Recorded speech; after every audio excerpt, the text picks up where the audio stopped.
you're trying to, as a parent, and I think as administrators and educators, you're constantly kind of behind the curve playing catch up with what they're actually doing. Yeah, but I think the social media bullying is a little like the parents could kind of manage that because it's something like the smart device. I don't know if I'm saying myself, take it away or That's true. but when it comes to the in-person bullying to these schools, it's kind of hard. Like a lot of these kids are committing suicides outside of the school, and people think that it's not, an issue with the school because it got committed inside the house, and so a parent, ends up explaining the story and stuff like that. In other situations, like how can I explain it? The kid doesn't just get bullied. Like how can I say it? An incident started in the school, but it ends up outside of the school. So it's also a problem where the school can't deal with it.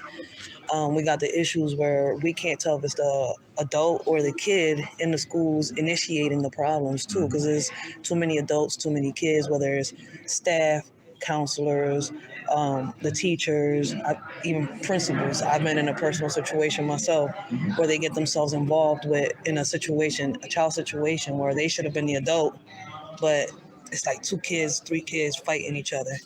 And I think the cameras will solve that issue. Like even if they link the cameras to the 24th, 25th, 26th district, and they become, it's their properties. Like in these stores, the cameras, a lot of the stores around here got the cameras, but they're issued by the 24th, 25th, or 26th district. I think it's like that because you see the label and it tells you like it's their cameras.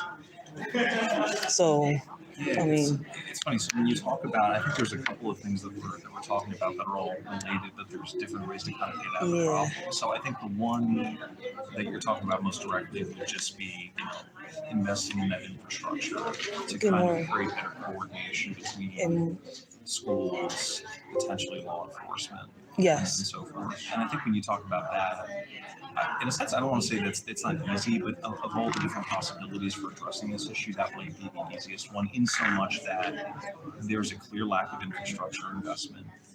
Getting the funding or making that investment, getting the equipment installed, and then just effectively manning that equipment to make sure that it's being looked at. It's probably the most straightforward way to address the issue. So it's really almost, I don't want to say a dollars and cents issue, but it's kind of cut and dry. I think the bigger problem, and this is just me speculating, but I know, when we interact with, I interact, the congressman interacts, I'm usually talking on his behalf. When we're interacting with, say, parents or with students or with school administrators, teachers, principals, or up to and including, say, a superintendent, I think one of the bigger challenges you have is you could put in cameras, you can connect them with local law enforcement, but at the same time, taking more nuanced steps in terms of investing in, first of all, just more staffing within schools. That's what we need, more staff too. And it's funny, I speak of this too because my mom was a teacher. She retired. We need security. 2 or 3 years ago. Yeah, so I think when you talk about, first and foremost, there's a chronic issue, particularly in Philadelphia public schools. It's nationwide, but particularly in the city of Philadelphia, right? Just aren't enough teachers, aren't enough administrators, aren't enough counselors, aren't enough just bodies. Teachers being underpaid. Oh yeah, no, teachers are. Again, as someone who works for somebody who's the husband of a teacher who's underpaid, she doesn't get paid. I know what his wife puts in each week. She's working 80 hours a week, and a lot of the time it's outside the classroom, right? It's lesson plans, it's buying school supplies. Yeah, some of them put out the pockets. She does. I can tell you, she does that. But a lot of them don't. She's having to come out of pocket. She's having to work, 10, 11 o'clock at night on a weeknight, doing lesson plans, talking to parents. Again, it's like, candidly, every teacher should make $120,000 a year. These people are grossly underpaid. And what's funny is if you look at countries that make that investment, and it's a little topic, but it's relevant to what we're talking about. If you look at countries that make that investment, and it's not a cost, it's an investment, the outcomes really do show, right? And I'm not just talking about paying them well, but I'm talking about paying enough, right? I'm talking about, paying teachers and getting more teachers. Because when you pay and you make the investment in the infrastructure of the school, when you make the investment and teachers know that they're going to be compensated well, they know that they're supported with security measures to make sure the schools are safe, which should be the basic. The security cameras will help.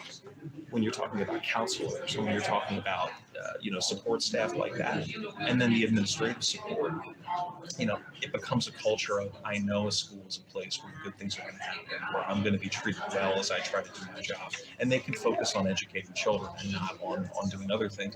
So when you talk about investment in education and public education, it really kind of has to be holistic, right? It's not just one thing, it's all of these things.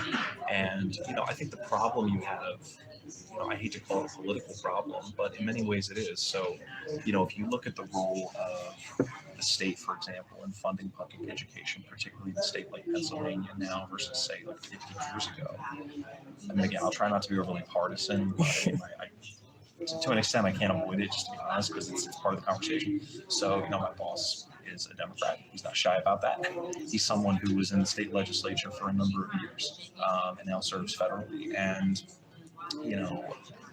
what Democrats would like to do in terms of making those investments at the state, local, and federal level in education does not, frankly, align with the perspective of people on the other side of the aisle. And that's a problem because you've seen this happen when, and again, I'm trying to avoid this, but there's no way to avoid saying this bluntly, when Republicans have been in charge in Pennsylvania over the last 50 years, they've divested from public education, basic education funding. The best example would be about probably 12, 13, I guess about 12 years ago now, when then Governor Corbett was elected in 2010. He took office in January 2011. The Republicans had a majority in the state house and state senate. You had about a $1 billion cut from basic education funding, just full $1 billion cut straight across the board. And what you saw is the kind of inequity in public education laid bare. So, if you go to like Lower Marion or Lower Moreland or like a wealthy suburban district that has that tax base, they could raise taxes, and they also had cash reserves. So, they suffered a little bit, but they could cushion the blow in a number of different ways to preserve after school programs and kind of core programming for the schools. Hey everybody, we have 5 minutes. 5 minutes before we wrap this up. Like that sign, I didn't even know. So basically, one last thing I'll say real quick, and then I'll stop. Is what happened is Philadelphia didn't have that. Philadelphia didn't have the tax base. Median household income is lower. You couldn't just raise taxes on people to fill the gap. And the city, frankly, doesn't have the cash reserve. So really, what you need, and again, I'm speaking really generally here, is a couple of things.